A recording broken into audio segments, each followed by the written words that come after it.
Итак, снова здравия, друзья. Часто задают вопрос, что делать при простудах.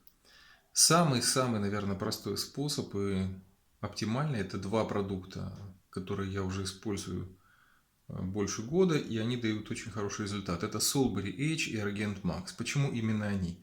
Ну, давайте скажем, почему. Argent – это понятно, он подавляет и блокирует ферменты, которые отвечают за репродуктивную систему у бактерий, грибков и вирусов, да.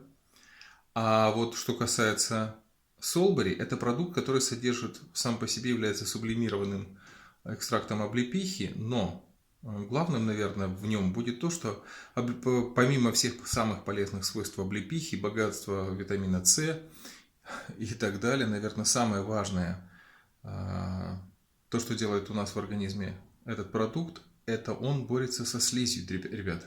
Вот все насморки, кашли, бронхи, чтобы вы понимали, причина возникновения вирусных, простудных и тому подобных заболеваний – это в первую очередь почва, которую вы создаете неправильной пищей. То есть пищей, богатой на углеводы, быстрые углеводы, которые легко образуют слизь. Крахмалистая, углеводистая пища, перегрузка мясным питанием, в частности, можно сказать, еще смешанное питание белково-углеводное.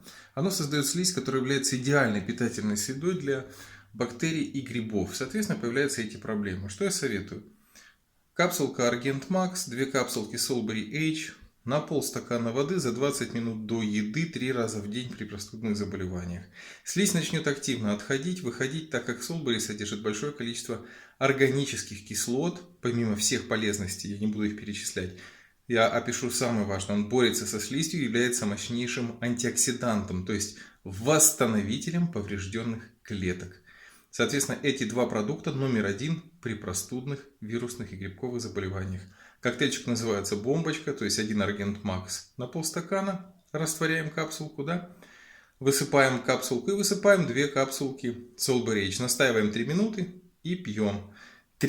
Можно от 3 до 5 раз в день в случае простудных заболеваний.